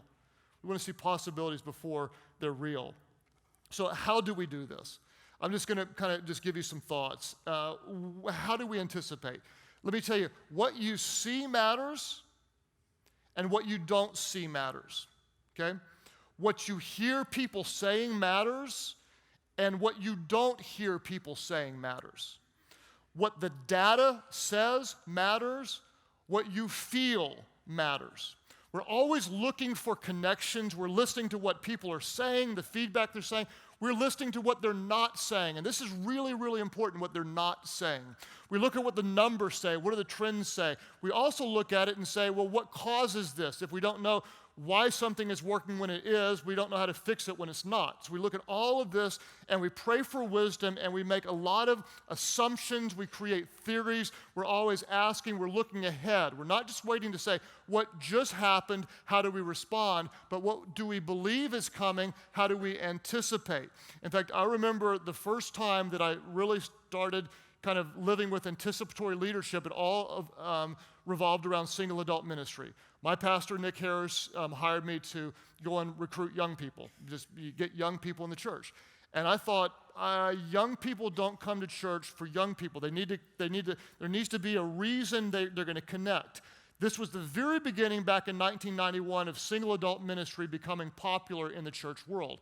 And I anticipated and sensed there was going to be a new thing coming, and that is that people who are not married want to make friendships and have the possibility of getting married and be with like-minded people, and how you can't meet Christians at a bar very easily. And so I just in the very early stages believed single adult ministry was how to do it. And so I proposed, can we do this to attract the young people? And he said, absolutely.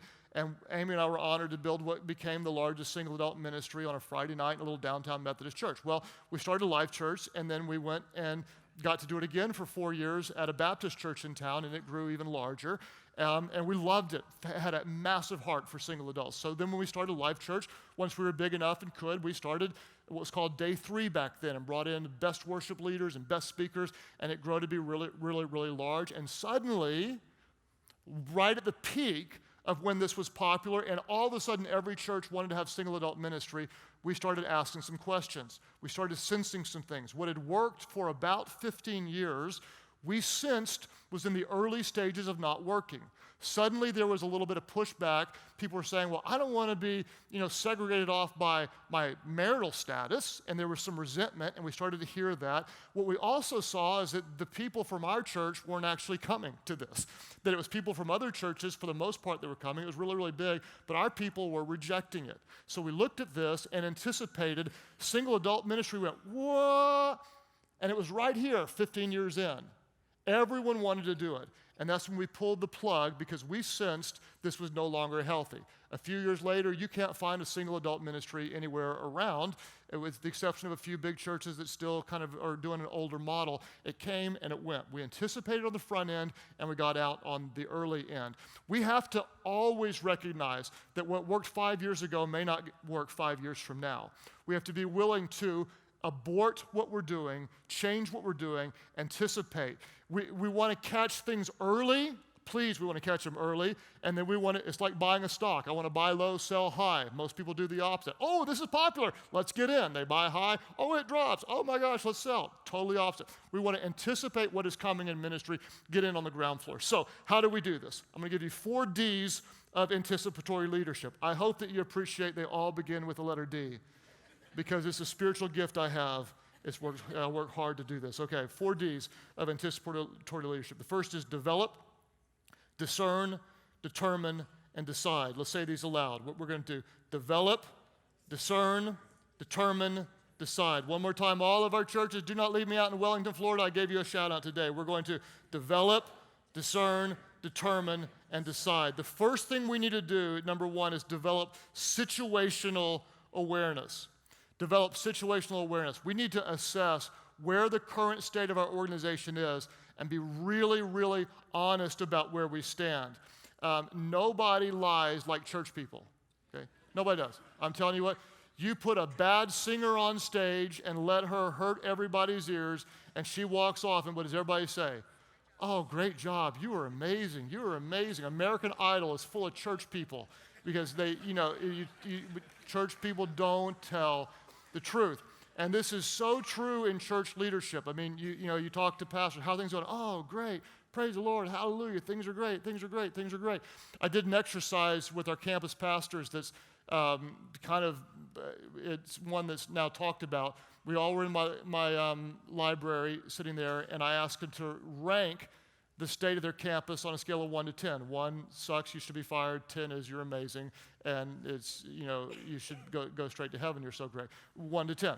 And so pretty much everybody said 7, 8, 9, 9.5. And what's really interesting is, I kind of kept track and then went back and said, okay, let's just look at year-over-year attendance. And one of the guys who said 9 was actually down 15% on average in the previous year, okay? Volunteers were down, giving was down, all this kind of stuff down. You're telling me 9?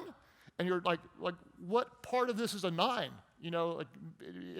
And all of a sudden there's like, oh, and everybody in the room was saying, we're basing this on how do we feel. There wasn't even I asked the question, how does this compare to last year? And there were campus pastors at the time, there's not any that would ever walk into my house again not knowing this information.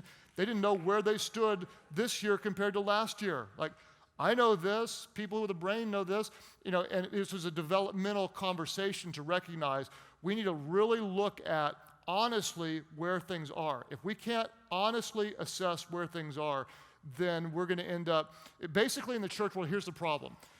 When you're paying the bills, everybody thinks everything's okay. Your average age can be 68 years old. You haven't reached a new person since 1972, but you're paying the bills. Things are great, okay?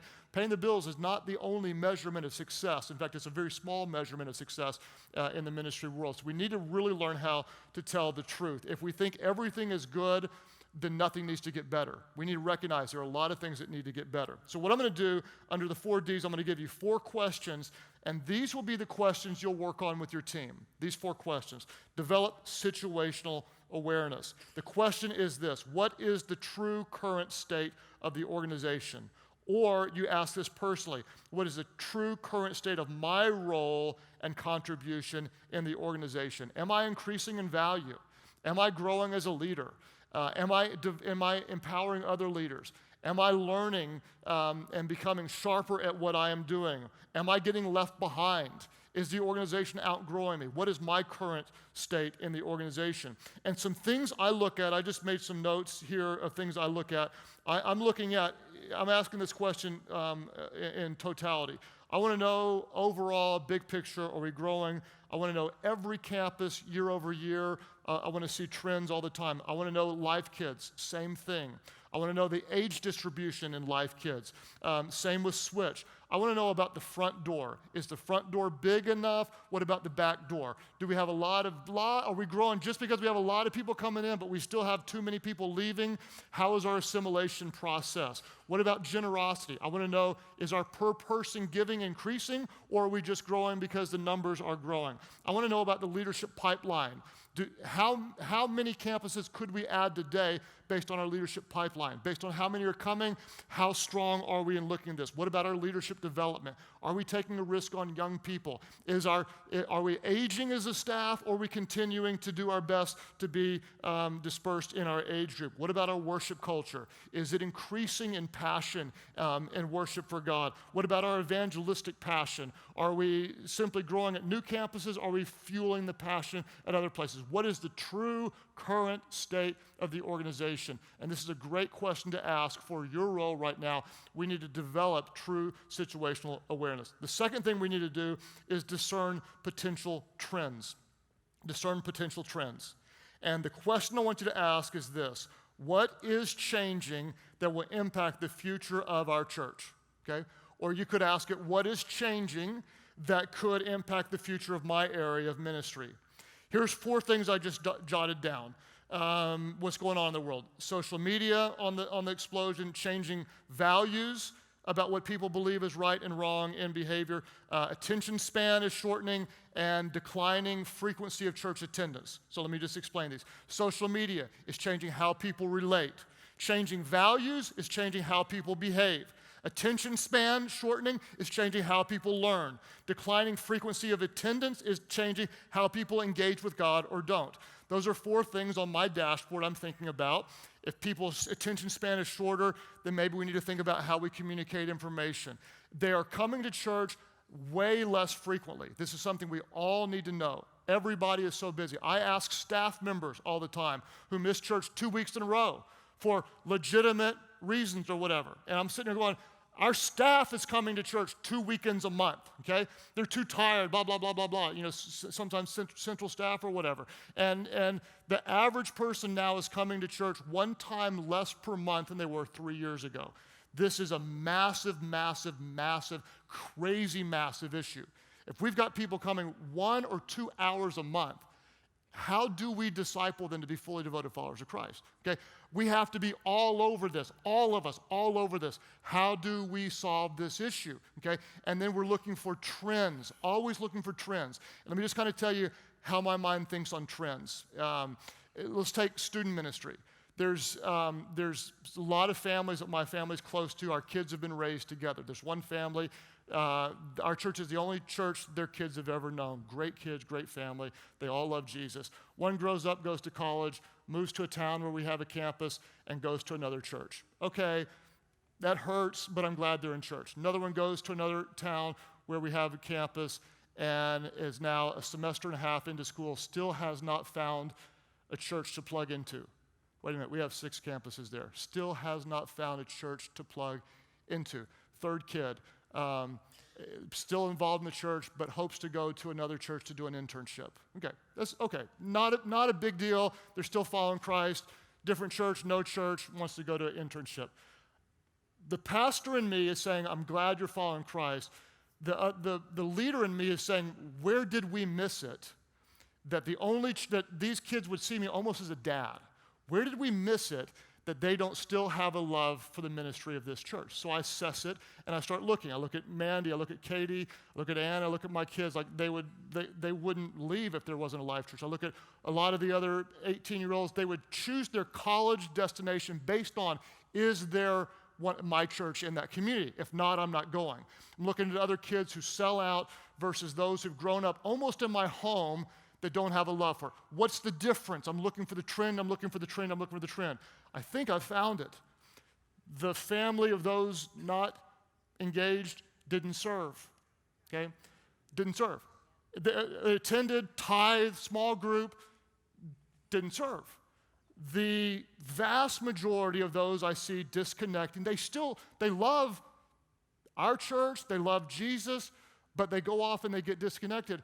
My theory, they didn't serve. Okay, all things equal, small church, big church, tiny church. But why do people go to a small church? Because they are needed and known. Big church, why do they go? Bazillion reasons. Why do they leave? Because they don't feel needed or known. I'm going to tell you right now, in the next generation, I'm going all needed.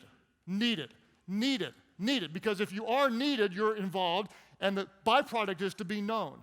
I'm working a theory right now that if we do not engage the 16-year-old to lead and use his or her gifts, the chances of them staying involved in the local church drastically diminishes.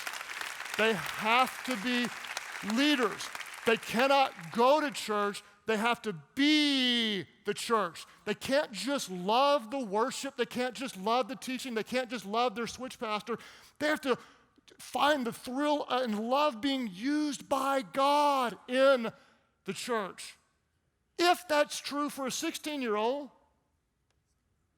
wonder if it's true for a 35-year-old and a 45-year-old. Suddenly I'm asking, okay, if people aren't coming to church every weekend, they can't make it here, who comes every weekend? Those who serve.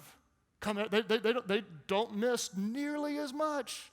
So if there's this problem and there's this opportunity, what do we need to do? Maybe we need to create more significant opportunities on the weekend for people to use their gifts so they are needed, therefore they are known, they're growing spiritually. We have to be all over this. Anticipatory leadership. They're coming less frequently. There are things that we can do to help their heart be engaged in the work of the ministry. All of us need to see this. Do not miss this. They are coming one time less per month. That's 25% less or more if they came less than they were 3 years ago. This is a massive, massive, massive issue. We all need to be looking. This is what's coming. It's only going to get worse. How do we anticipate this problem, engage the right opportunities, and solve this issue so that we can lead people to become fully devoted followers of Christ? This isn't a game. If we don't engage them in intimacy, walking with Jesus, they're going to get bombarded by the darkness in this world.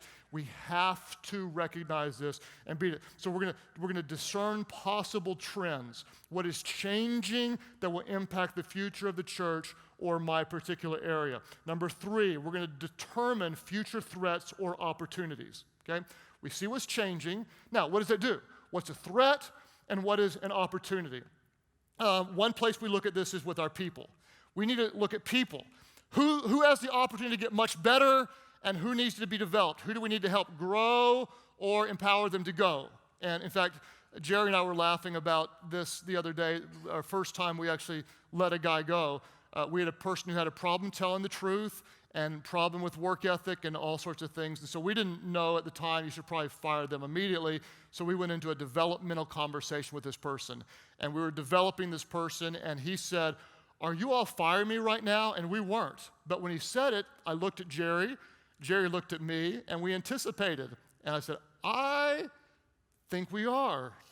Do you think we are?" And Jerry said, "You know what? I think we are."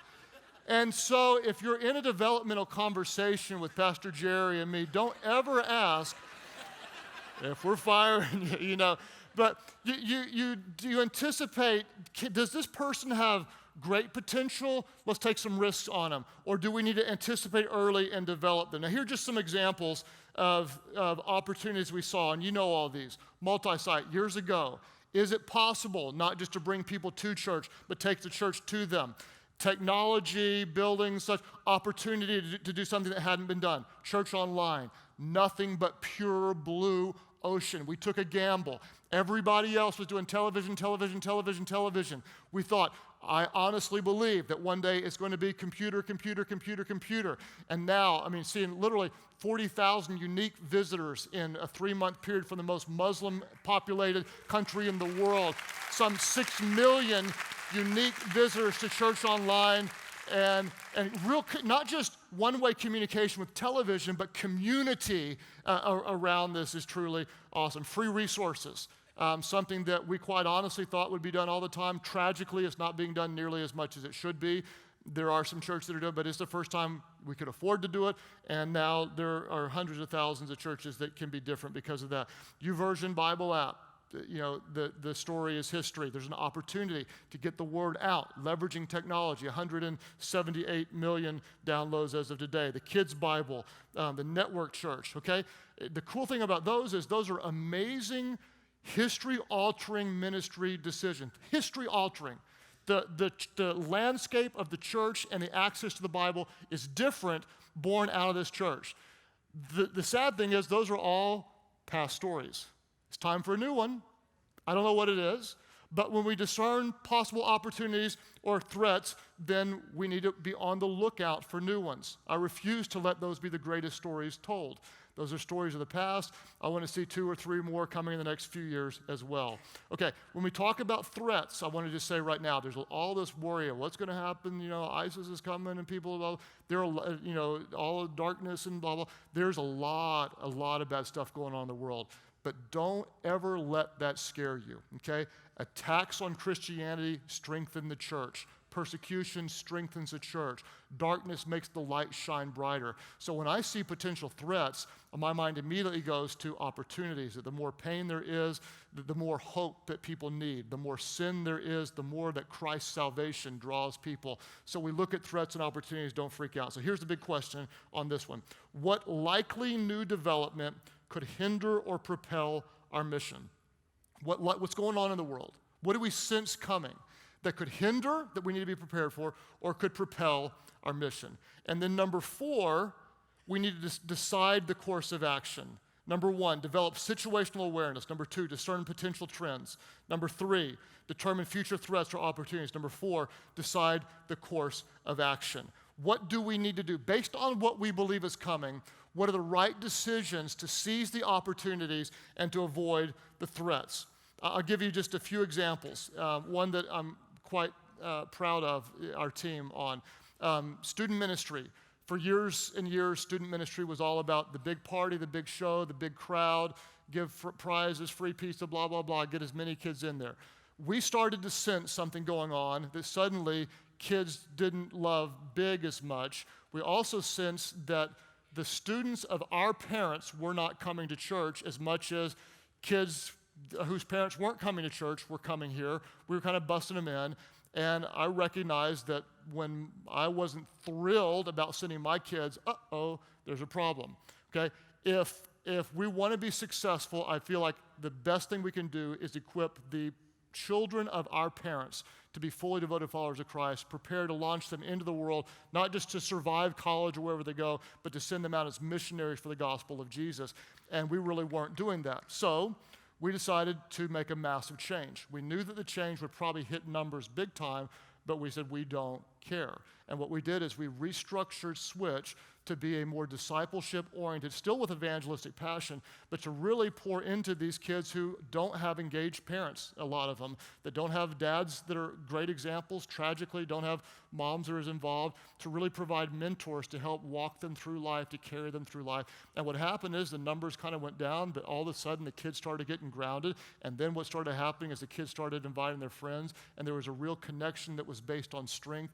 The children of our parents started getting involved, and suddenly we've got a force of young adults that are out worshiping the parents, out serving the parents, dollar for dollar out giving their parents, and all of a sudden we wake up and we realize that we got some of those passionate 15, 16, 17-year-olds, that the strength of our church is in so many ways in the next generation, and that was anticipating what worked for a long time wasn't working. We had to change. Now, you notice there had to be a dip, and there will often be a dip when you make a change. A lot of people didn't like it. Some people left. Parents complained. You do what's right, and you trust God with the results. You do what's right, and you trust God with the results. You do what you believe is right. You take the hits along the way, and you move forward. So here's some other things just recently that we decided to make some changes on, anticipating what is to come. Just to give you examples.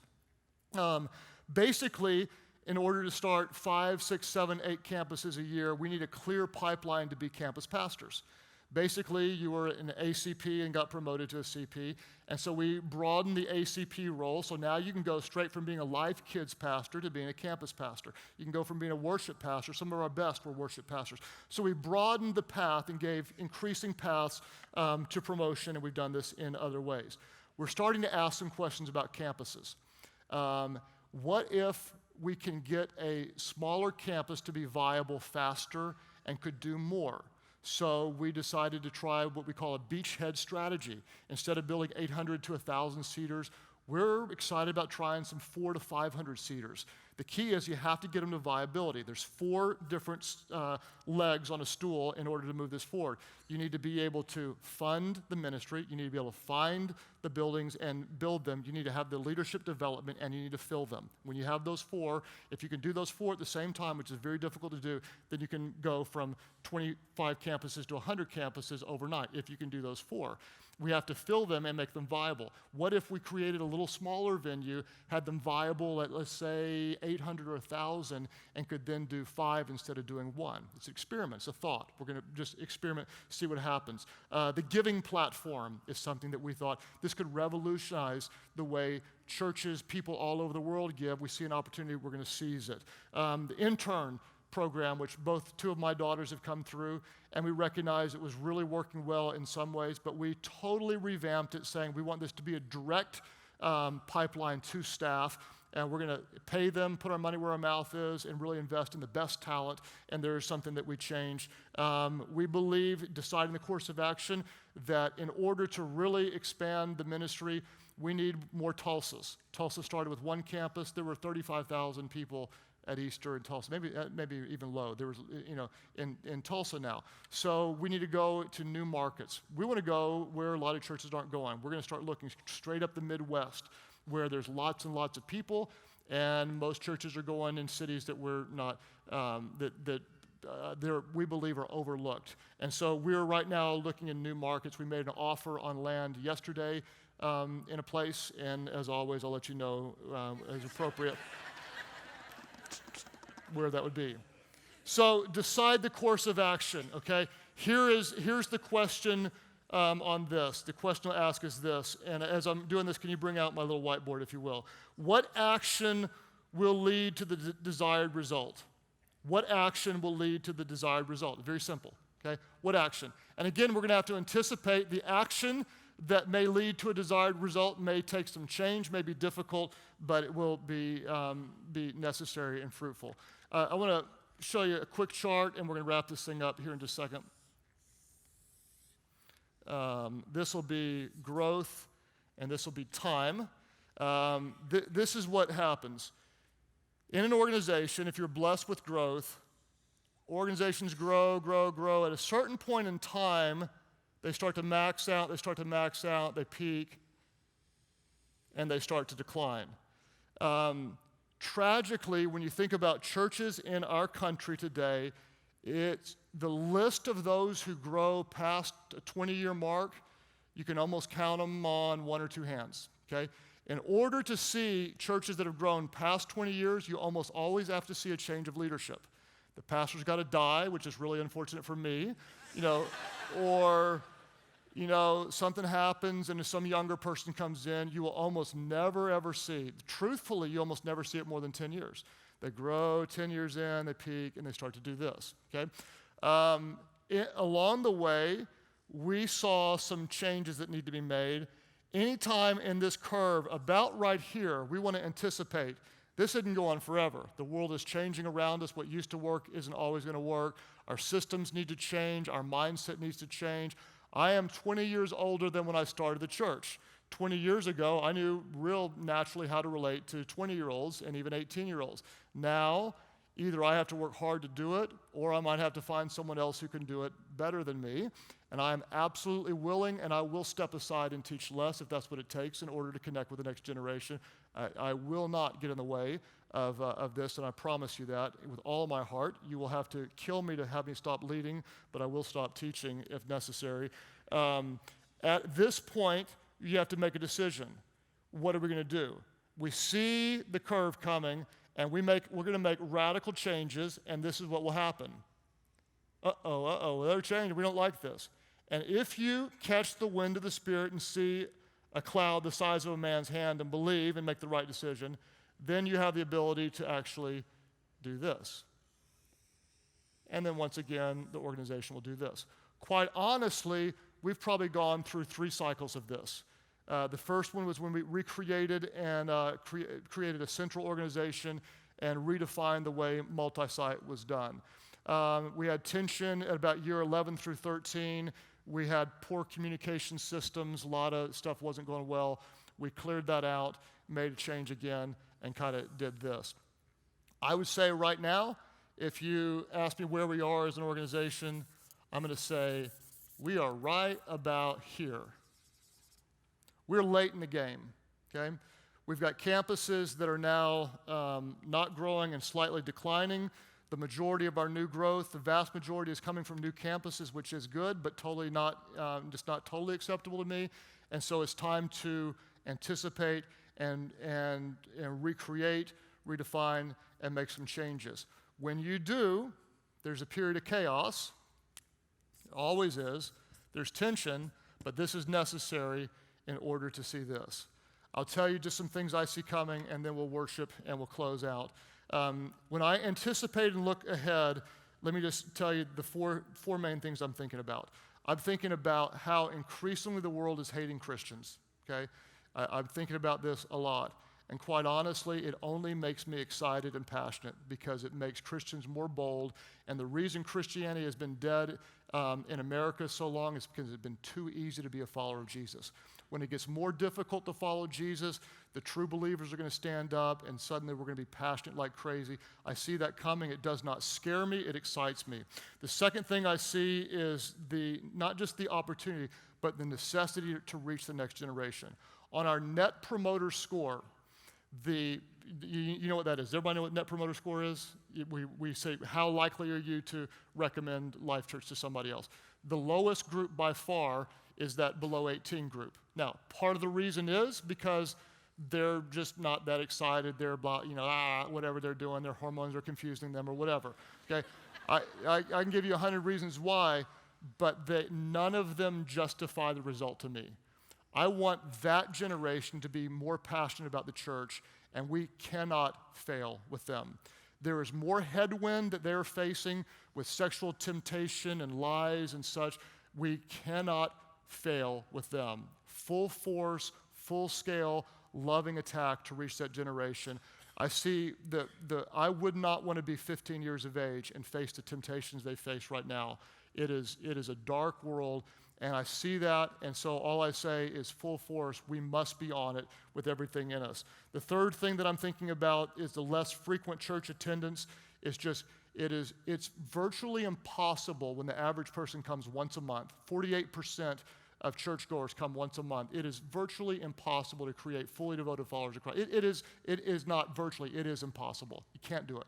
You can't do it. You need the body of Christ. You need the church. You need the fellowship of believers. You need the corporate worship. You need the hearing of the teaching of God's word. You need to be using your gifts in the local church. You need to have a place you're tithing to and putting God first. You've got to be needed in a place. You've got to have relationships. You've got to learn to forgive people and all this kind of stuff. When they're just at soccer games and just doing school and putting their kids first and vacation first, they are not fully following Christ. The church must be a priority in order for us to grow. And that is on my mind, and we have to think about it and figure out how to address it.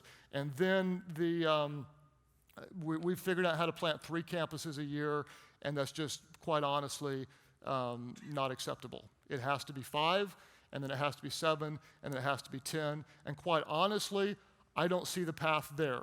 The good news is I didn't see the path to hardly anything most times in our life. But that's not acceptable in this world today. We have to figure out how to do the 4 things. Pay for them, okay?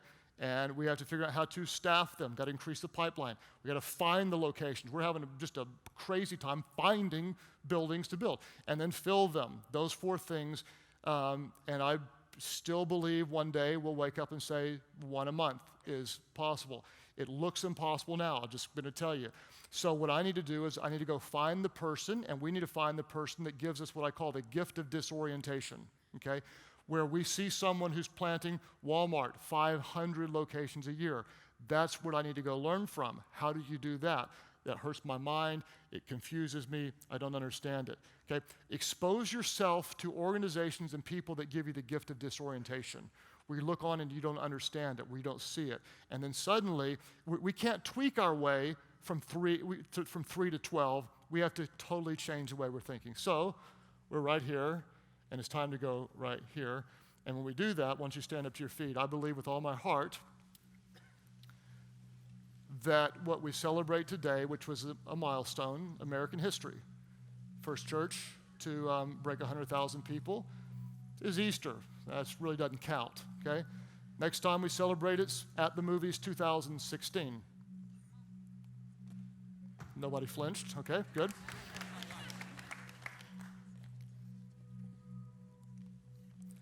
200,000, I believe, is absolutely possible in my lifetime. Absolutely possible. 500,000, I'm kind of old. It's a stretch. Million seems impossible. But 100,000 seemed impossible 15 years ago. And we will never take credit for it, but we'll always celebrate it just for a moment. And then Monday comes, we'll get back up, and we'll put our head in the Word, and we'll return phone calls, and we'll return emails, and we'll invite people, and we'll pray, and we'll do our own YouVersion reading app, because we lead in the Word, and we will give generously, and we'll cry when we hear the stories, because it's an amazing thing we get to be a part of. And then when we gather together, we'll worship, and we'll be the loudest worshipers, because we've been transformed. And not only have we been transformed, but we have the privilege of helping other lives be transformed. And I don't know about you, but I couldn't think of anything else that would be better than that. And so now we lift our voices to Him who is able to do exceedingly and abundantly more than we can ask, think, or imagine, according to His power that is at work in you, so that He would be glorified in His church for generations to come. Join me in worship the God who is good.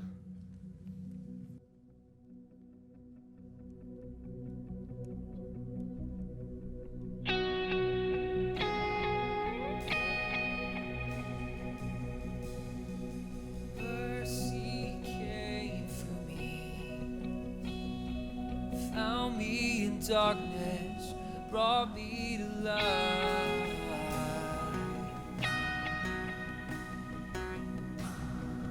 I am overwhelmed. Love unrelenting to cover my soul. You have won me. You have won.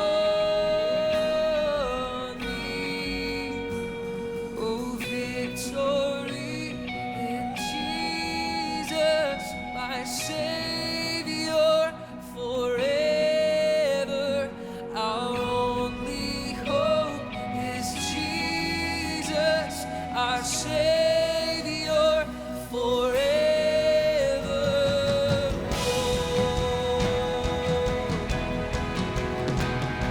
The cross for me is life, death is defeated, I'm risen with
Did I not tell you that this would be the best all staff you've ever been to?